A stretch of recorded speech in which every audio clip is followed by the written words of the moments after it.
This is Dads Watching Sports.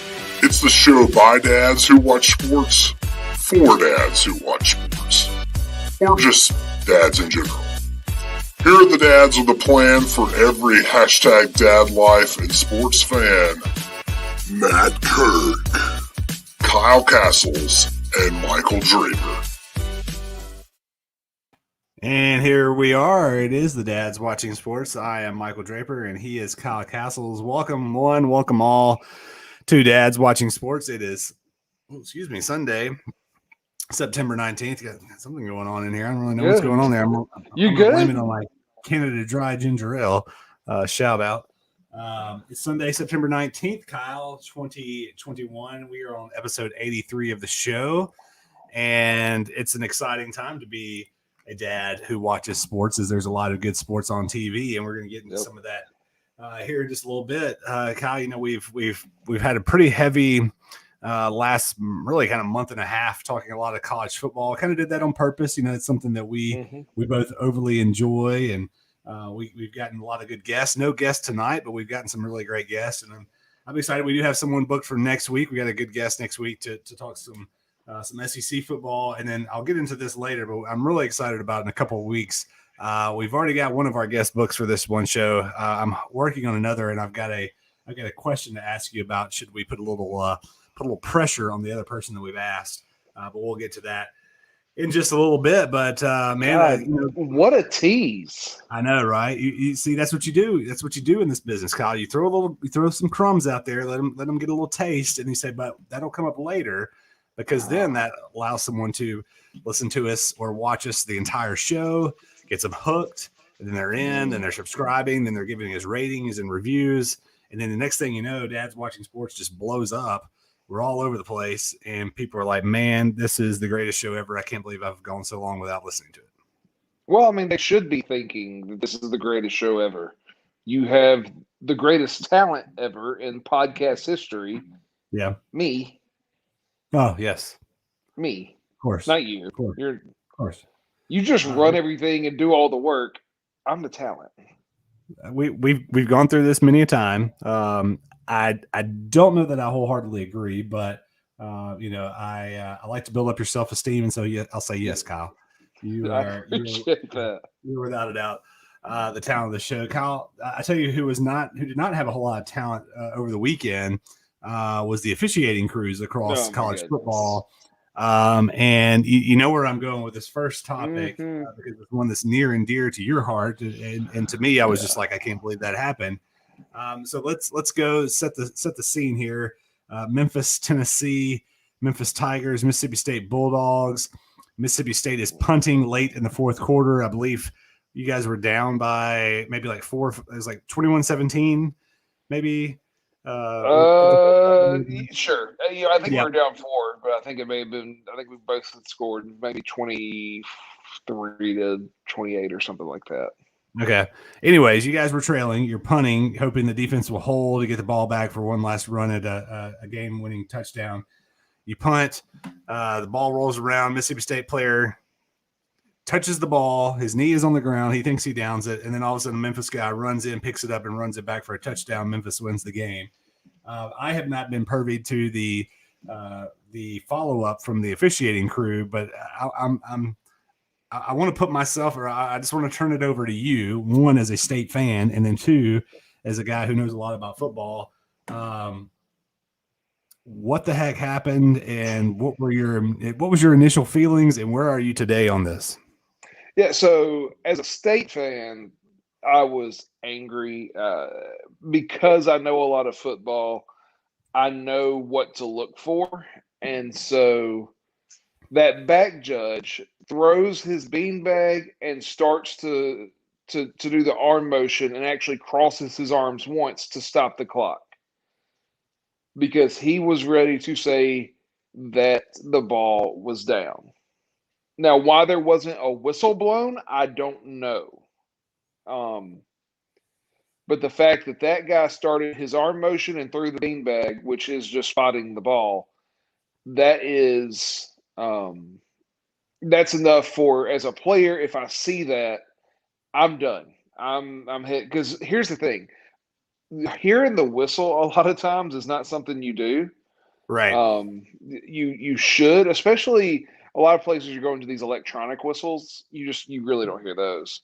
And so it's not a so you don't hear it. It's usually a sight. Either you see people start to slow down, and so you're slow down, or you see that ref and start the arm motion. Either he's winding the clock or he's crossing his arms above his head to stop the clock. And so that's kind of when you know, like, okay, play's done. Or you'll hear a ref start yelling, plays over, plays over, plays over. Because they know that whistle is you don't hear it a whole lot. But if you look at there's a picture circulating around social media, and it's a picture of the state player, and I don't know which one it was, but he's got a knee down, a hand on the ball. That is a downed ball. That is the end of the play. Here's the thing: like, does it mean that State would have won the game? No, but did they have a much better shot at that point than they did when after that guy showed up and took it 93 yards back the other way when everybody thought the play was over? Yeah, they had a much better shot. You could talk about that onside kick that we did recover and say, well, should they have been able to call that penalty after the fact for the illegal block because the ball hadn't gone 10 yards before the block was thrown? I don't know. Quite frankly, it was just bad officiating all around. Yeah. You saw it at the Penn State Auburn game, which I'm sure you're about to bring up. Well, yeah, I did not get a chance to watch any of that game. I only watched one college football game this weekend, is when I was at, and we'll get to that in just a minute.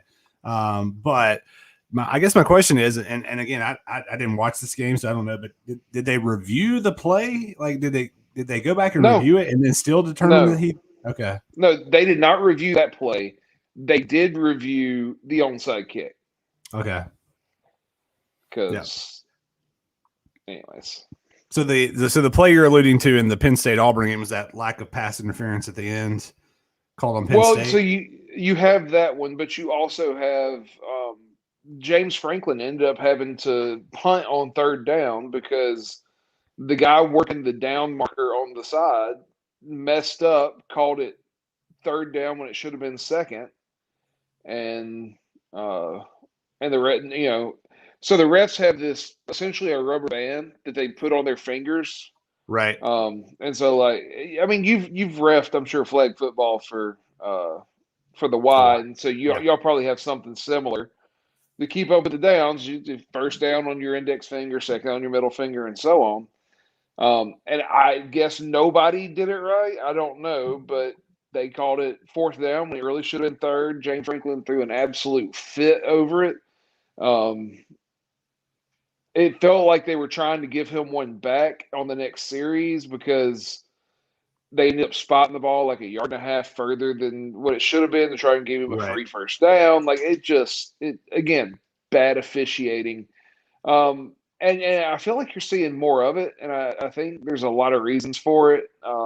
You're running into shortages everywhere, whether that's officials. Yep. And again, you work for the Y. You probably understand this. Like, it's probably hard for y'all to find officials to work any of your games.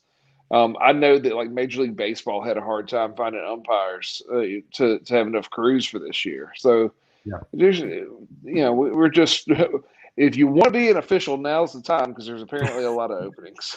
Yeah. And this has been kind of going on for the last couple of years. I feel like where the officiating is.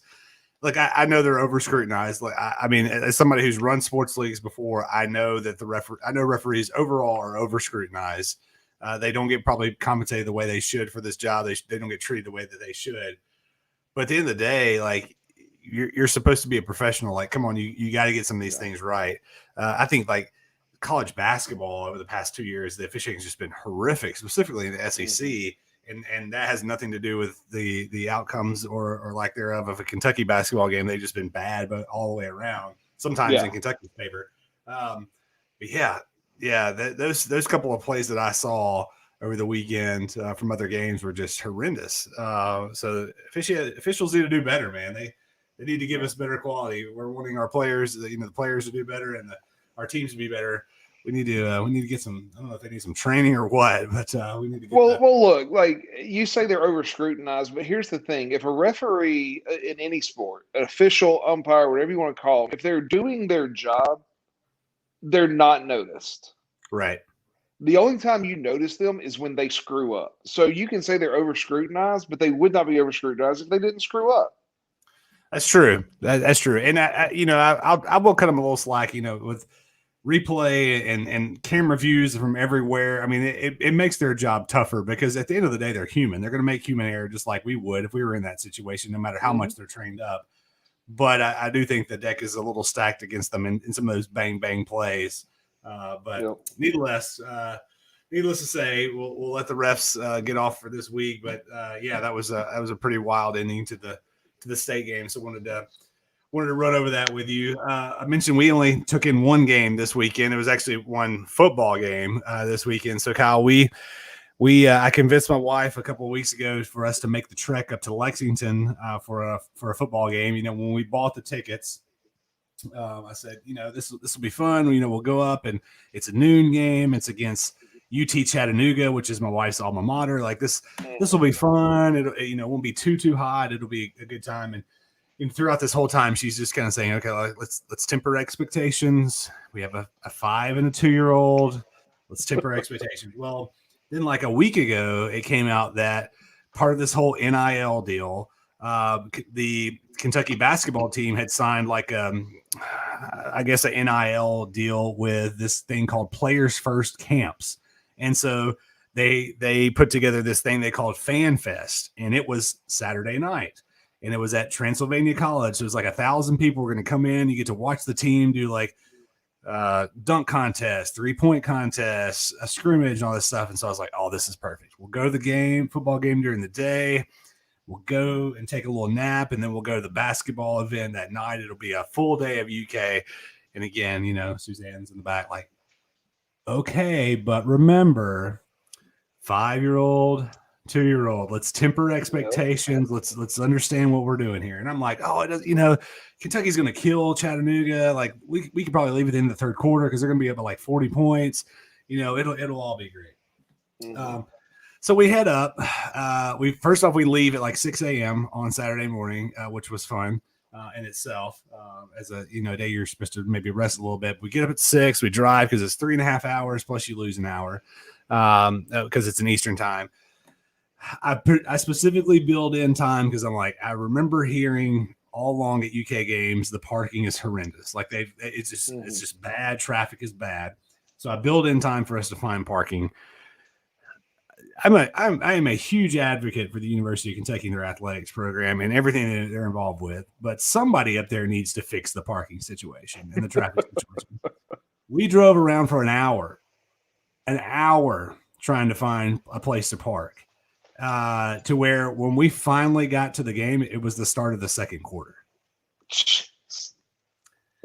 So we're like driving all over Lexington in traffic all over the place. We're driving through like the sorority and fraternity houses on campus. Cause like, for those of you that aren't familiar with UK, so the university sits in the middle of the downtown city. Like it's in the middle of Lexington. So you have a college campus, a football game, in a big-ish city, all that stuff working against you, trying to maneuver around, and so we drive around and we ultimately we see, as we're driving, we see this bus drive by and it says like LexTran will get you to the game or something like that. And so like, all right, that's our thing. Let's find where we can park to ride the bus. So we're driving around for like an hour. The kids are miserable. They're like, get us out of here. We're so ready to be there. Our son poops in the back, and now we're driving around and the van stinks. And we finally find where we're supposed to park. Well, then we tell them we're getting on the big blue bus and everything's better. It's like, oh, the bus. Yes, the bus. I'll share this in advance. Everything that we do after this, the bus is the highlight of the entire weekend. Riding the bus from the parking garage to the field and then back from the field to the parking garage, without a doubt, is the highlight of the weekend. Like I said, we get there. It's the end of the second quarter. Kentucky had just scored a touchdown to tie it up to take a 14-7 lead. we're sitting in the upper deck, and it was supposed to be like overcast, not overcast. It was supposed to be cooler temperatures, not cooler temperatures. So we make it like 2 possessions in, and the kids are like, "I'm hot, I'm hungry, I want to do this, I want to do that." I'm like, "Come on, let's just watch for a few." No, I'm hot. So, and we go down underneath. We go to the concession stand. We go and I was like, "All right, let's just sit down. Let's all cool off. Let's just sit here to the end of the half."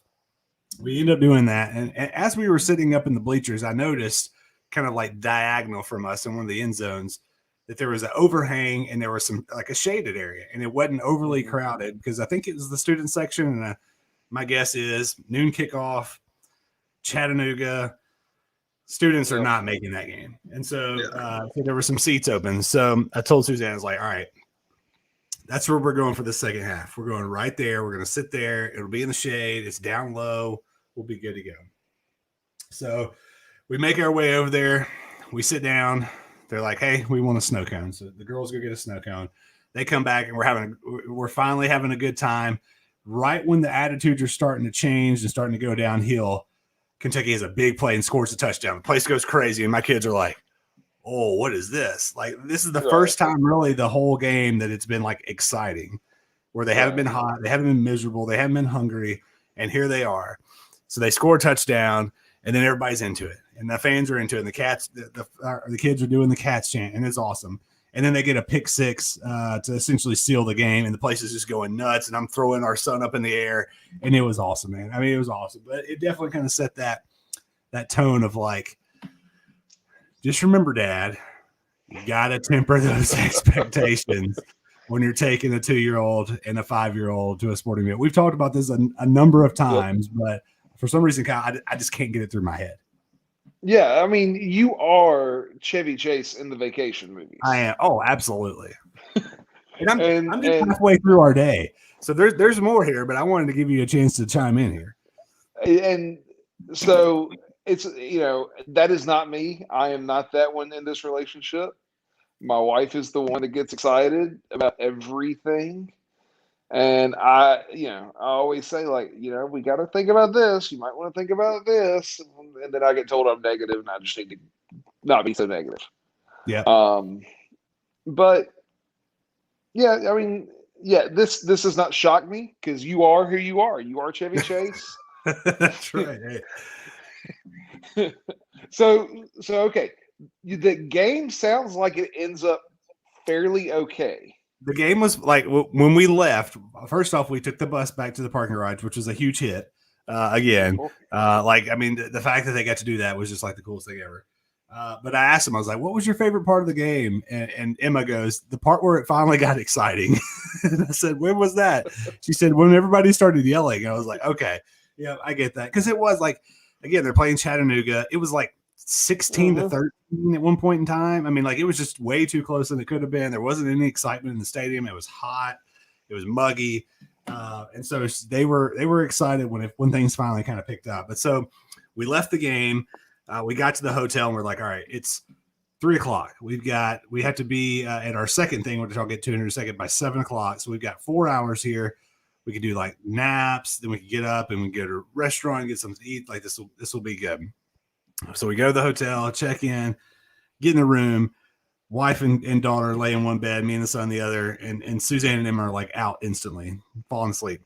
And then I'm just dealing with the maniac who's like jumping on the bed and rolling all over the place, who's like on the way to the hotel is like barely holding his eyes open.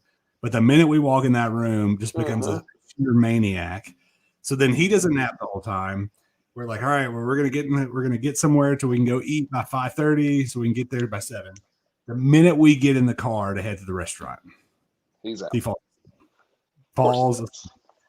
And so we end up we just go and grab like a sandwich somewhere, and we sit out like an outside patio area. Suzanne's holding him while we eat, and he's like half asleep or whatever. But it was fine. But then the second really cool thing that we got to do that night was the basketball team did the Fan Fest thing, and that was really cool. We got to go and watch the basketball team do like a dunk contest, 3-point contest, a scrimmage, and the kids loved it. And it was in this little gym where they got to run around and have some fun. And They got a big lollipop, and it was just loud and excitement the entire time, and they had a blast. And so we finished the day on a really, really high note. So, the expectations were here. They fell down very quickly, but then we rebounded pretty nicely. Well, and that's all that matters. Look, they're going to remember the good stuff. They're going to remember the bus ride. They're going to remember, the 3-point contest and the dunk contest, and hopefully the kids there, they put on a good show and showed off their athleticism and all that good stuff. So yeah. Well, and we really won the weekend today. So we spent the night up there. We got up today, and on the way back, on the way up there, I don't know if you've ever been to Lexington before, but right outside of downtown Lexington, there is what's called the Kentucky Castle. And I should have pulled up the picture, but I mean, it is legitimately a castle. Like you think of what you see in like Disney princess movie, and that is what exists outside of Lexington, Kentucky. Yeah. And as we drove by, I remembered that it was up there. And as we got ready to be close to it, I kept telling the kids, like, make sure you look for the castle. Make sure you look for the castle. And we drove by it, and they thought it was the greatest thing ever. Well, I remember hearing that the castle had become like a hotel that had a restaurant in it and had like a bed and breakfast or something like that. Yeah. So as we're leaving this morning, I look at Suzanne. I'm like, I wonder if we could go park at the castle and walk around for a little bit. And she's like, I bet we could. So we looked it up, and it looked like we were good. So we stopped for like 20 minutes and went to the castle where they thought it was like the greatest thing ever. And Emma kept on asking where the princess was, and it was awesome. So there you go. Now all you had to do was, show her a princess. You probably missed an opportunity. You could be like, I don't know what the princess is, but mommy right here is the queen.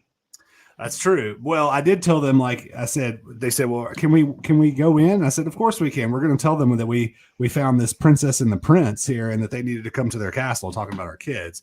Right. But yeah, so we did the castle. It was great. And then I've got one more thing about our trip. So we're on our way home, and we got to that point in the trip. I mean, it's like 3.5 hours where things were getting a little dicey. People were getting a little whiny. We were about to stop to see some family on the way home, and Emma needs to put her shoes on, and or there was something to do with her shoes, either on or off. I can't remember.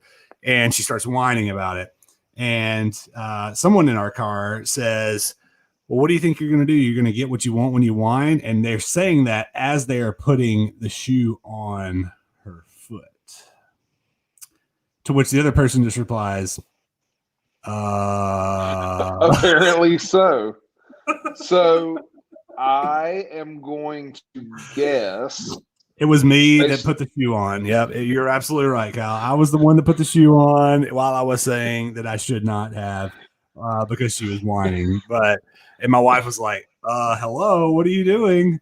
It was it was one of those parenting moments, Kyle, where you just you catch yourself and you're like, yep, here we are.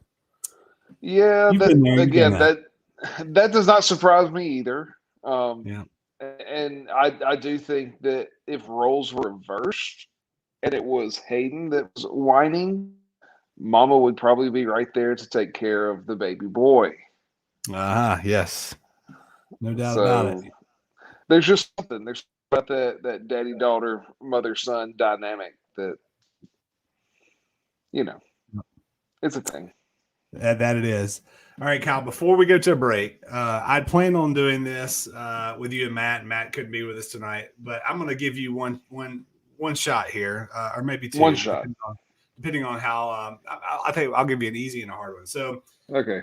The reason that this idea spawned off is our kids watched Frozen probably at least 4 times in the car over the weekend. And before this weekend, I had the kids solo basically the last 3 days of the week, and they watched it a couple times before then. So it was in my mind like all weekend. And, it's got a couple of little catchy songs. And so I was thinking on the way home, I was like, that'd be kind of cool for us to do a trivia. Can you complete the words of a Disney song by getting a few of the words, and then can you get the entire sentence or the phrase? So I'm going to give you two or three. I'm going to throw you a softball first. Okay. The very first one is, what can I say except you're welcome? You're welcome. Very good, from Moana. All right, here we go. Here's another one. What do they have? A lot of sand. We've got a hot ... blank band. Is it Caribbean band? Crustacean band. Crustacean band. Yeah, it's The Little Mermaid, but The Little Mermaid, that's right. All right. Let's see. I'll do one more. Blank blank. What a wonderful phrase. Hakuna Matata. Hakuna Matata. Very well done. 3 for 3 for Mr. Man. Castles. You know you're Disney. I am not all that surprised at all. What is that supposed to mean? That's a good thing, man. That's a good thing. You got 3 kids. You know, it'd be I'd be very disappointed if you did not know those. So I was waiting on you to pull out music from like some obscure Disney movie that I've never seen. Like you hit some big ones.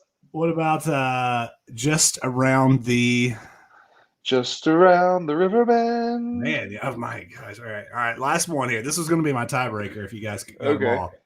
I can show you the blank, blank, blank, blank. I can show you the world, shining, shimmering, splendid. And we're going to break. We'll be right back after Dad's Watching Sports.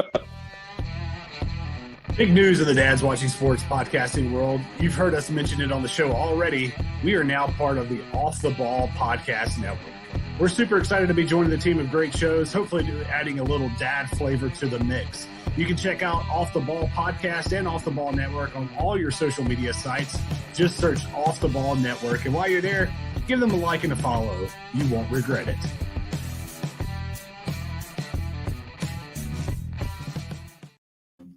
Welcome back to Dad's Watching Sports. Michael Draper, along with what will probably be the next winner of American Idol, Kyle Castles. If you did not hear his just unbelievably brilliant rendition of I Can Show You the World, or whatever the name, A Whole New World. From A Whole Aladdin. New World. Man, that just brought it home. If we didn't have listeners before that, Kyle, we definitely do not have them now. I appreciate that. Absolutely. All right, Kyle, let's jump into a couple of things. I thought this would be kind of fun. So over the weekend, AD, Anthony Davis, the big man for the LA Lakers, formerly of the New Orleans Pelicans and the Kentucky Wildcats, AD got himself married. The only reason I know about this is Coach Cal tweeted about it and posted some pictures, and only Coach Cal fashion had a picture with the bride and groom and with DeMarcus Cousins and a few other guys from UK. And, it got me thinking, like, if there was like an athlete or anybody that's kind of involved with coaching, or anybody that's kind of involved in the sports world right now, like that you could be invited to their wedding, like whose wedding would you want to be? And I know, like, some of this, we might bring up some people that I don't know if they're married or not, to be honest with you, but I came up with 3. I'll give you a minute to kind of collect your thoughts, but my kind of top 3 athletes or coaches that I would want to go to their wedding would be number 3. I've got Pat Mahomes. I'm almost positive. I feel like I know that he is engaged, but is not yet married, or maybe he is. I don't know, but I feel like he's a star-studded enough athlete where it'd be kind of the who's who among athletes at his wedding. I think it'd be a lot of fun. Plus, he just seems like a really fun guy. Number 2, I'm staying in the NFL. I'm going Aaron Rodgers.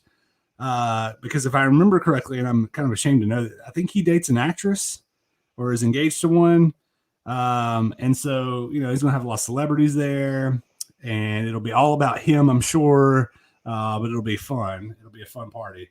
But my number 1, Kyle, I think without a doubt, and this guy is a coach, but I believe I saw within like the past year or so that Coach O, unfortunately, he and his wife split up. So he's back on the market. And I think going to Coach O's wedding the next time there is one would be a party unlike any other, especially if he's still the coach in Baton Rouge.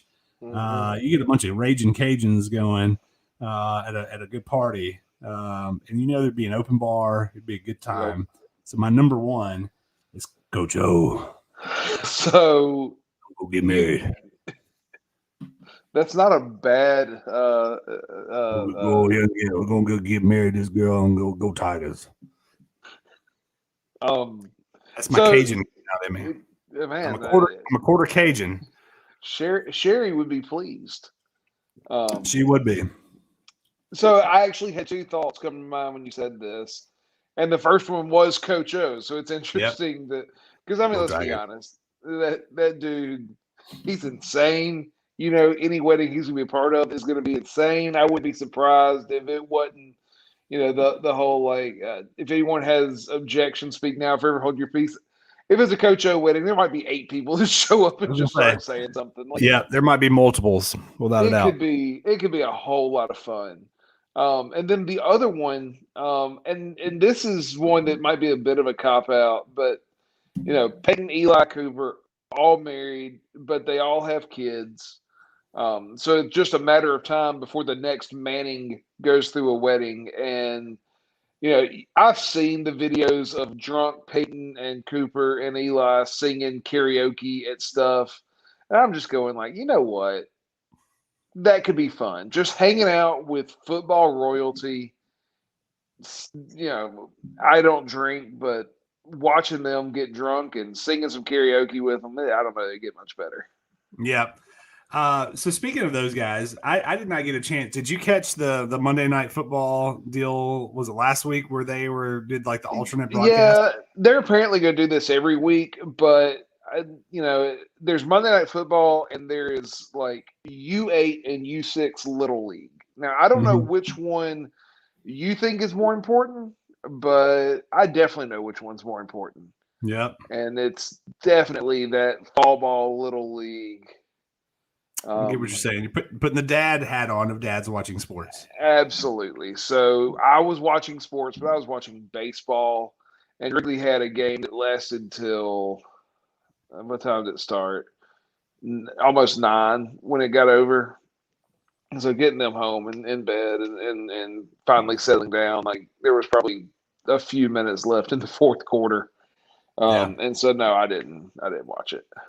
Well, according to Kenny, they're doing it for 10 games this year, and it sounds like Mr. Kiffin down there in Oxford has made a petition for them to do an alternate broadcast of the Tennessee Ole Miss game. I saw that. That would be interesting.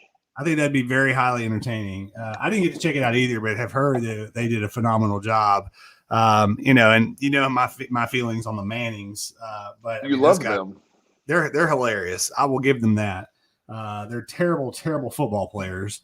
And just low down, dirty cheaters when it comes to the game of football, but they're very funny. And I appreciate that they're taking humor. You know, if you keep saying all of the negative things about the Mannings, we will lose a listener. We will, and that is my father.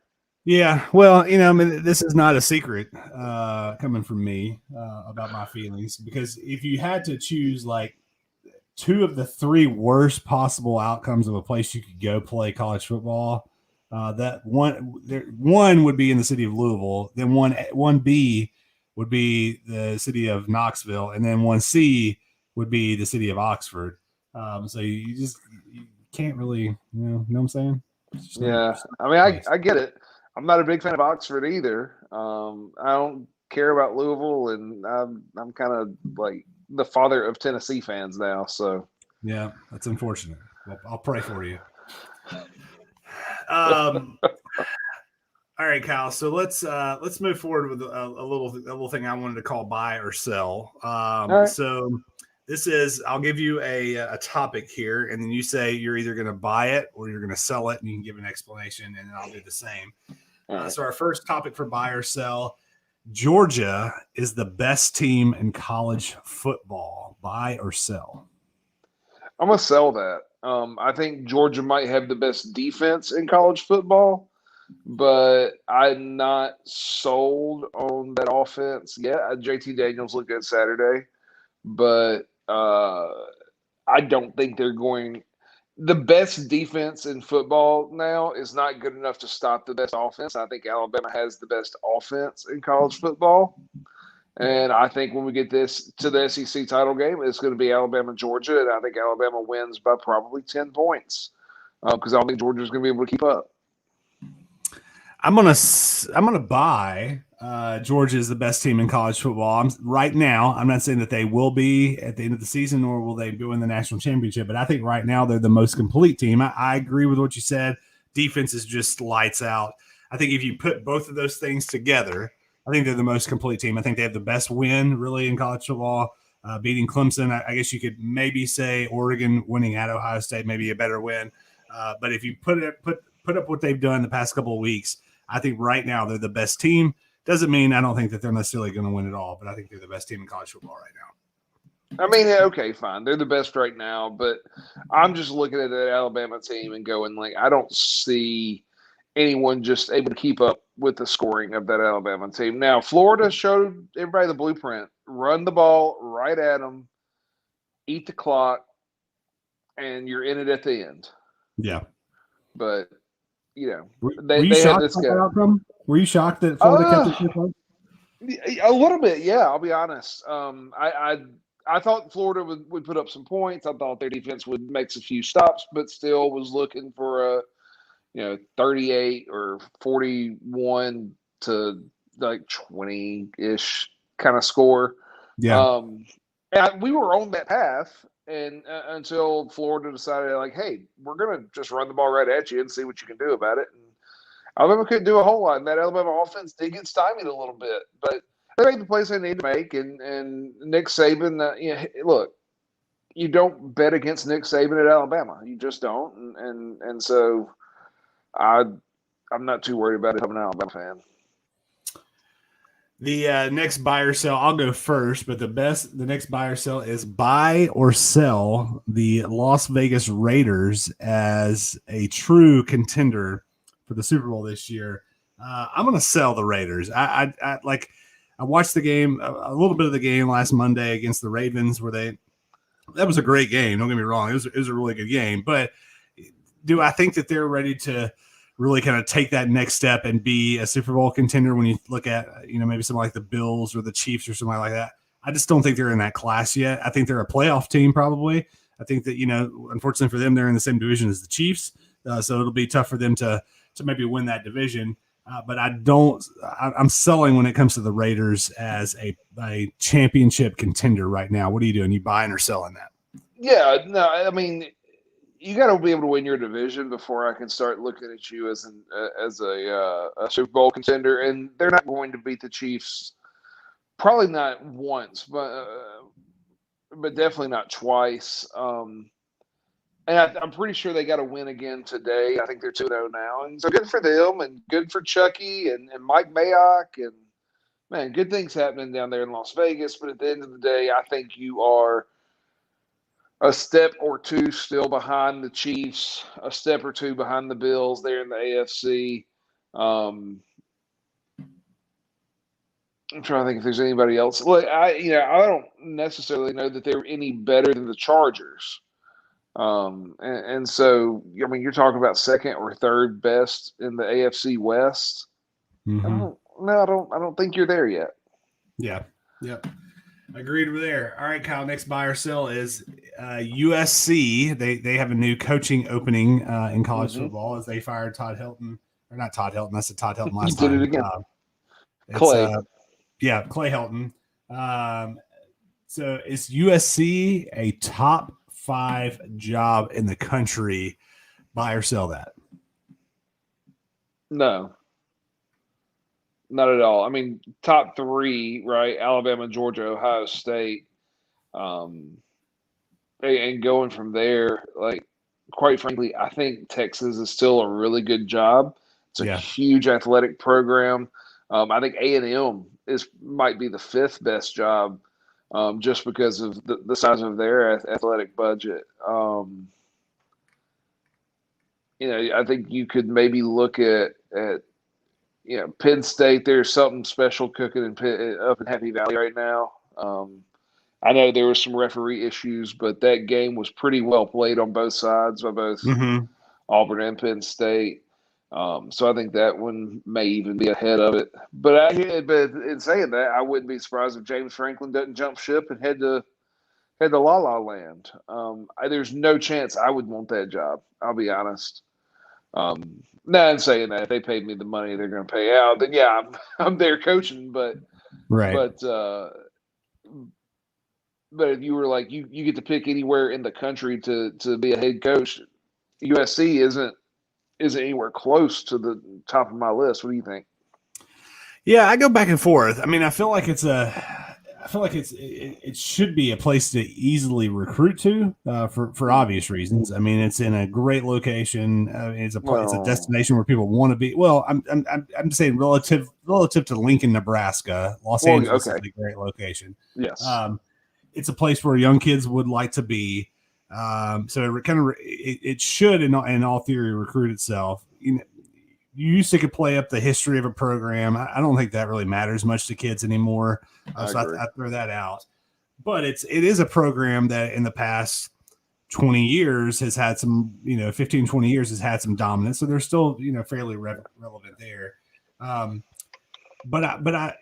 when you look at a job like that, or you think of these programs that are in major cities like that, I don't know that I think you just have to be very careful about the type of kids you recruit because of the other curricular activities that might go on in a Los Angeles compared to a Columbus, Ohio, or a Tuscaloosa, Alabama, especially now that they're able to make money. And that's a great thing that they are, but there's just a lot more opportunity for things to maybe go a little sideways. So I don't think it's a top 5 job either. I mean, I think it's probably a top 10 job. But it's fringe top 10. I mean, yeah, I just don't buy it as a top 5 job. I mean, it will be interesting to see who goes out there and who's able to, maybe get that thing kind of turned around and get them back rolling. I mean, I think when they're rolling, I think it is. I mean, I think when Pete Carroll was there, I think it's probably a top 5 job. But now I don't know. You look at just their crosstown rival. If you put USC up against UCLA right this second, where the programs are, who would you take? Yeah, well, I've always thought UCLA was in a better position. If you look at, and I lived out there for a couple of years. If you look at where SC is, it's South Central. It's not a great, location. Once you get off campus, it's not really that safe. UCLA's in Brentwood. It's in, and not Brentwood, Tennessee, but I mean Brentwood, the Brentwood part of LA, which is a lot like Brentwood, Tennessee. It's the richy part. It's UCLA is not a far drive down. You can get to Sunset Boulevard real quick, and that can take you straight to the beach. And I mean, to me, UCLA should be able to recruit just by location alone. Yeah.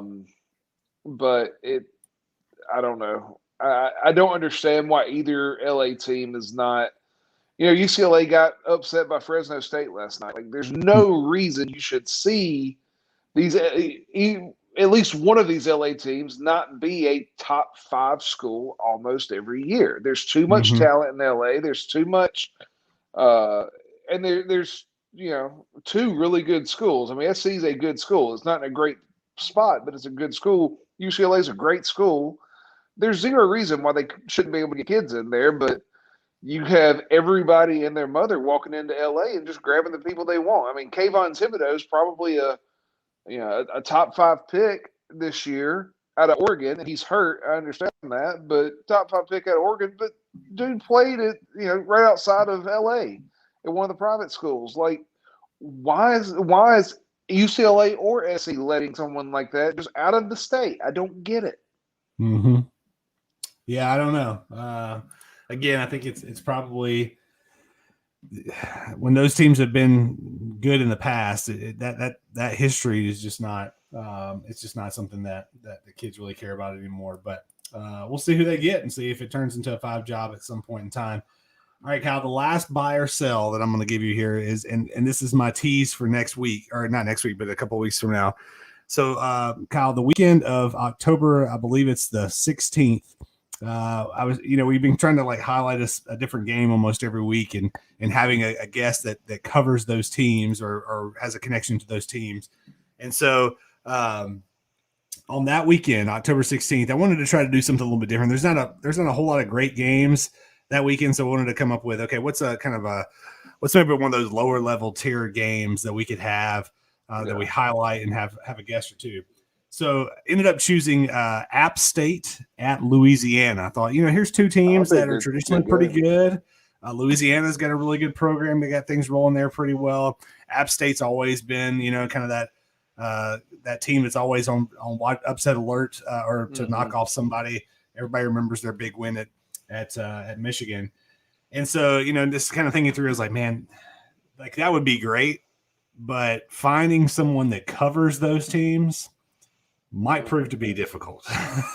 Just given, like, you think of how many people cover like a Florida or a Bama or an Ohio State, and then getting down to those levels.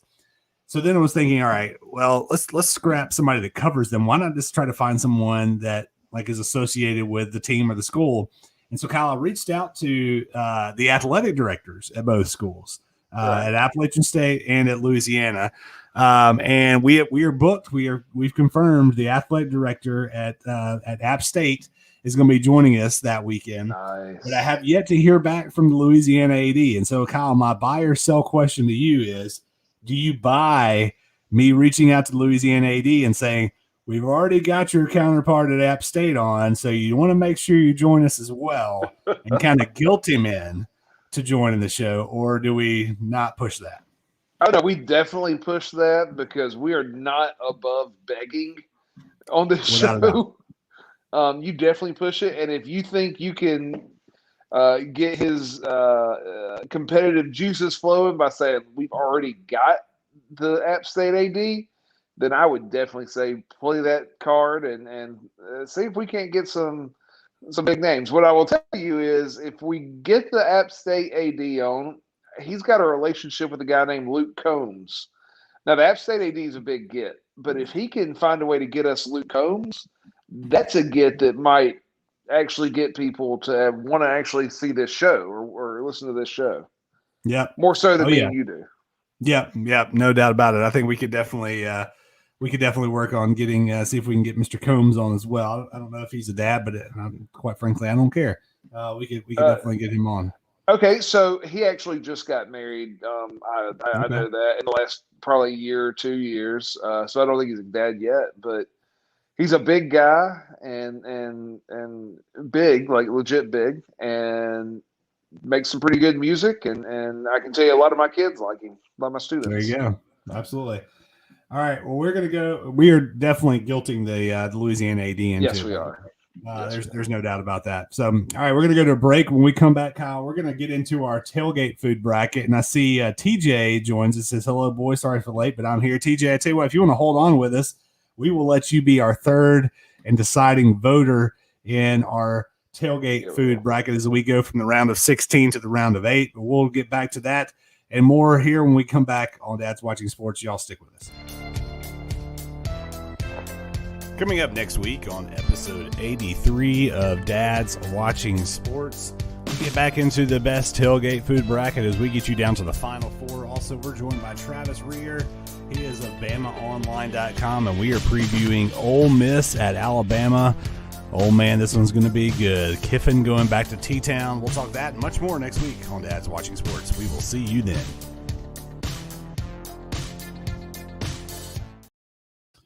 And we're back here on Dad's Watching Sports. Michael Draper and Kyle Castles. And Kyle, we're getting into our best tailgate foods bracket. So we are in the Sweet 16.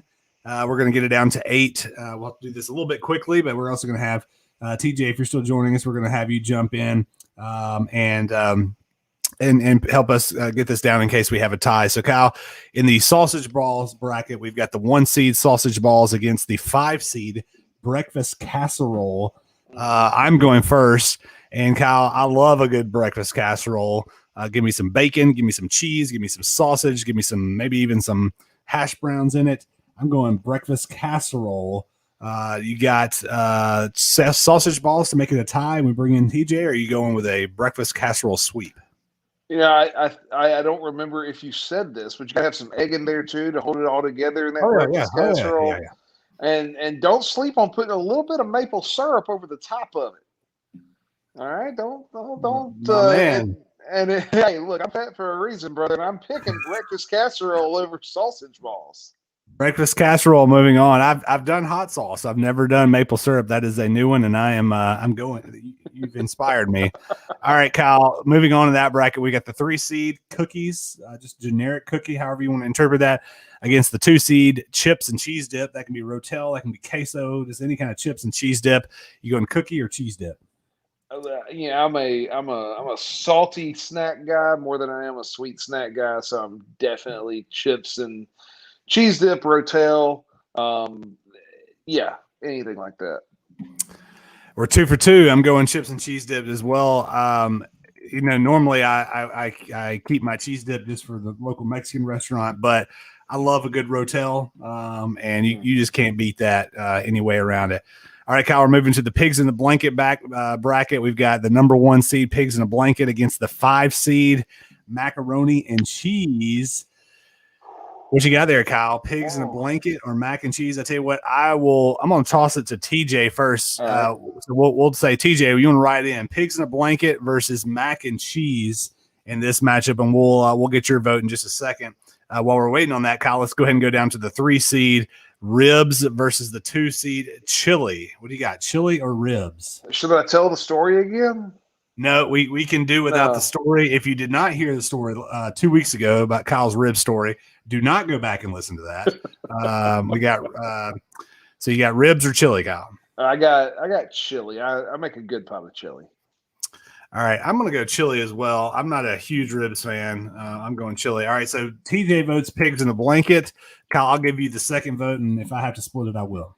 Yeah, you're going to have to split it. I've been sitting here thinking I love pigs in a blanket, but man, it's just some good mac and I'm talking the good mac and cheese, the homemade, not craft out of a box. I need the good mac and cheese. I'm going pigs in a blanket. I think pigs in a blanket the screams tailgating, screams football, screams the Arkansas Razorbacks getting beat by somebody. So I'm going pigs in a blanket.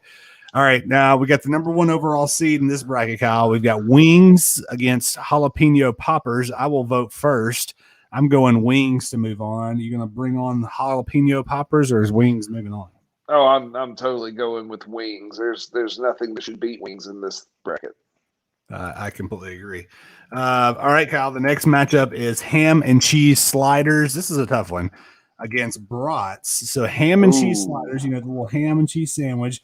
TJ, I'm going to put it up to you again first for the first vote here. So ham and cheese sliders, they're the little sandwiches. They got ham and cheese. Sometimes they got poppy seeds on them. On the Hawaiian rolls. You got to make sure they're on the Hawaiian rolls. You could do Hawaiian rolls, put a little butter spread over them, bake those things against brats. Now, I'm a big brat guy, but TJ votes.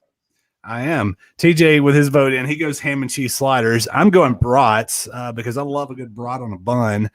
So, Kyle, I'm going to let you be the tiebreaker here. You got ham and cheese sliders versus brats. Man, this one's difficult. It is. And quite frankly, it depends. If this is like a 3:30 kickoff, I'm probably going with those ham and cheese sliders for a snack. If this is a 6 o'clock kickoff, I need a good brat or two before I go into the game. What I will say is, to make this call, which kickoff time would I rather be at? The mid-afternoon or the evening kickoff? And let's be honest, there's nothing better than as the sun sets, the ball is kicked off, and I'm ready to go because I've had 3 or 4 8 bratwursts shoved in my mouth. Absolutely, that's what I'm talking about. That's the epitome of dads watching sports. In that, what you just said, Kyle. I mean, we used deductive reasoning there to figure out what was the. Okay, well, is there a slight chill in the air? Okay, yes, then I'm going brat. Yeah, absolutely. Brats moves on. I like it. All right, we're going down to the next bracket. This is probably the toughest matchup of the entire bracket so far. You've got the 1 seed burgers. That could be a cheeseburger, bacon cheeseburger, however you want to do a burger, against the 4 seed chicken tenders, Kyle. I want you to vote first. So you got burger against chicken tender. Man, this one's difficult. So if I'm at a tailgate and there is a grill with a fire, what do I want on that fire? I'll be honest, it's not a burger.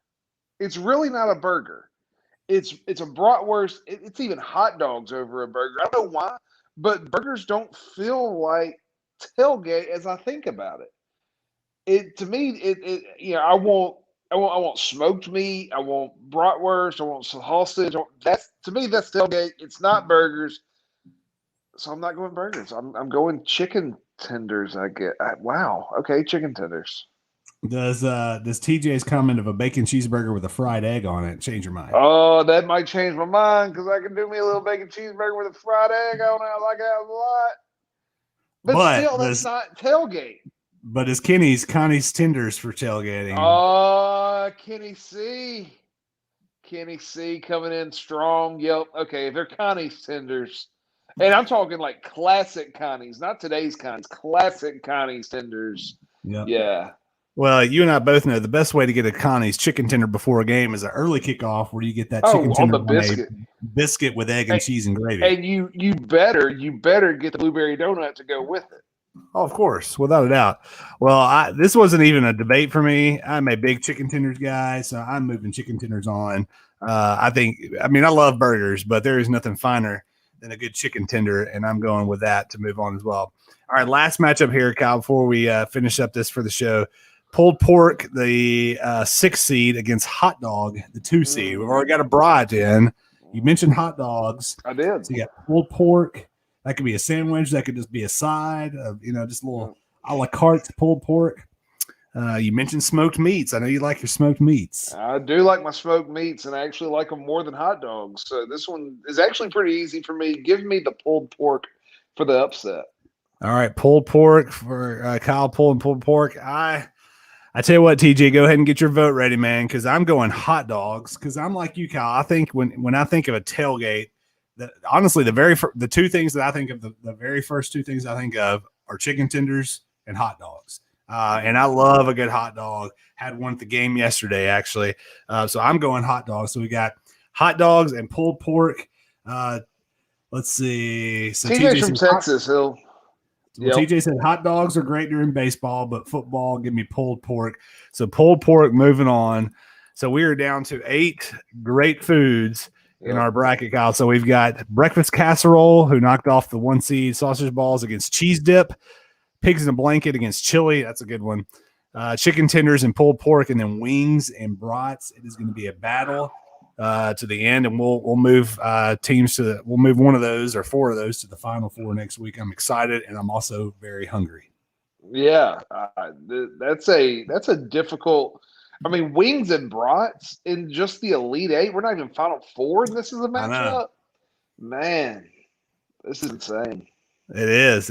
I like it, and it's making me hungry. No doubt about that. My bowl of cereal is not holding on too much longer. All right, Kyle, before we get out of here, we got to make our picks for the weekend. So you are 7-6 in your picks after last week, and I am 8-5. So I'm falling a little bit behind there. Matt's also at 7-6. This weekend, we got 3 games, Kyle. We've got the West Virginia Mountaineers heading to Norman, take on the Oklahoma Sooners. We've got the Tennessee Vols heading into the Swamp to take on the Gators. And then we've got Notre Dame going to Wisconsin. I will go first in West Virginia, Oklahoma. I'm going to take the Mountaineers in a little bit of an upset on the road. I think Oklahoma always drops one of these games, and I think it's going to be this one. So I'm taking West Virginia in Norman to go in and knock off Oklahoma. What you got? Yeah, I'm gonna. And here's the thing: like Nebraska played Oklahoma well, so I think there's, but I think Oklahoma does what they do, and I think they find a way to pull it off. Spencer Rattler is not what everybody thought he was going to be coming into the season, but I think it's okay. I think they have enough to pull it out over West Virginia. TJ also says Oklahoma for the win. All right, Kyle, I'll let you go next. Tennessee going to Gainesville to the Swamp, where I don't know the last time they won. It's been a long time. It's been a long time for the Vols beating anybody, much less winning against the Gators and in Gainesville. You got the Vols they had a big win this weekend. Or you take Florida? But it was Tennessee Tech. So the only hesitation I have is, does Florida – they put everything they had in that comeback that fell short against Alabama. Do they have that hangover, right? And I guess that's a possibility. But I'm going to say it doesn't matter. Tennessee is not a very good at least in the SEC, is not a very good football team. Yeah. And Florida has enough talent that they'll run away with it, at least in the second half, I think. I think the thing that will keep Florida motivated for this game is they want another shot at Alabama. They might be dinged up a little bit, but they think, hey, we could have and maybe even should have beaten those guys. Mm-hmm. The only way we're going to get another shot at them is if we run the table the rest of the way and get them in the SEC title game. So I think Florida comes out and just destroys Tennessee, and I love every second of it. All right, last game, the Fighting Irish going into Camp Randall. They'll be jumping around like crazy. Notre Dame and Wisconsin. I will go first. I'm going with Upset City USA. I'm going with the Badgers to knock off the Fighting Irish in their playoff hopes. You got Wisconsin and you got Irish. You know, we both started this season picking our Final Four. I think we both said Notre Dame in that Final Four, but I've watched Notre Dame, and they are not what I thought they were going to be. They are who I thought we were. Yeah, I think that Notre Dame is kind of set up perfect for an upset. And I think Wisconsin beats them. Me and you both. All right, Kyle. Well, it's been fun. It's been exciting. It's been all those things, but it has come to an end. Once again, an episode of Dad's Watching Sports.